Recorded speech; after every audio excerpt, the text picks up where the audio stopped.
Prito tayo guys ng isdang malaki, hindi ko alam kung ano pangalan niya na. Ayan.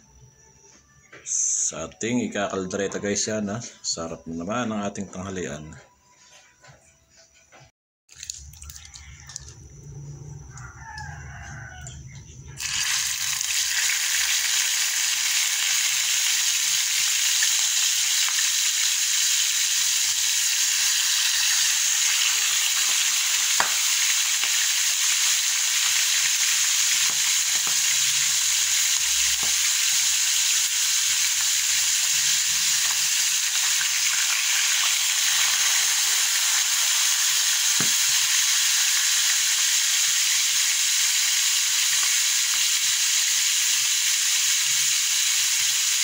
Gilat pa, nagkamiting ka pa ha. May prito ka na nga, titingin ka sa amin.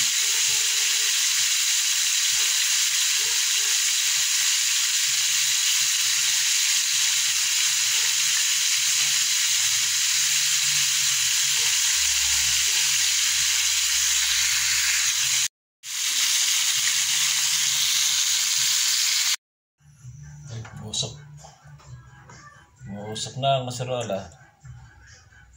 Yan. Gisan tayo panero. Simulan na ang ating simpleng kaldereta. Kumain natin ng luya. Yan, lalagyan ko ng luya. Yung ating viewer. Malang sarap pag ng luya. Yan, naglagay na ako ng luya.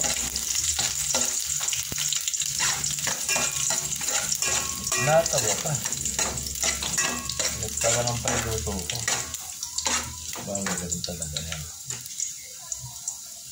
Yan, pagsasabay ko na yung bawang at saka sibuyas.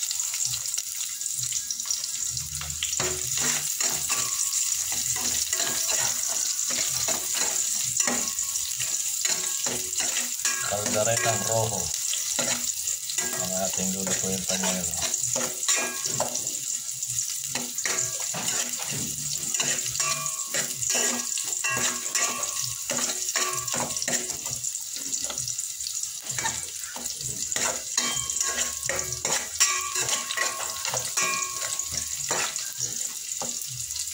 Tapos lagyan natin yung toyo. Toyo muna tayo. Yan, gusto ko may toyo. Yan, konti lang.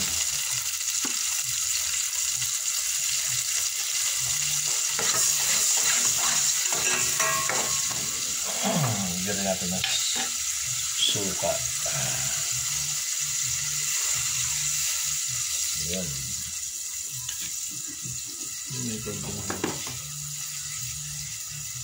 Lasa man lang. Tapos lagyan natin ng paminta.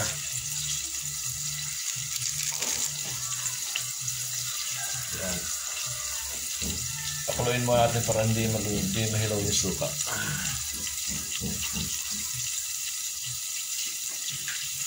Ito ang pinaka-special. Yan. Pag medyo luto na yung suka, lalagyan natin itong ating rojo.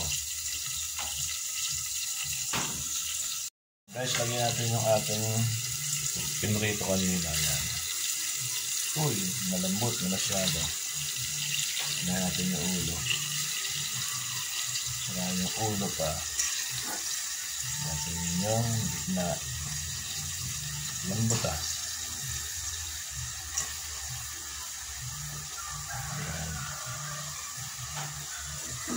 Kinamay ni panyero. Dito natin panyero paluto. Yan. Sasangkot tayo natin sa gata. Yan ang magpapasarap dyan. Kalderetang rojo. Yan. Sarap. Pwede natin lahat para talagang mas malinam lang siya.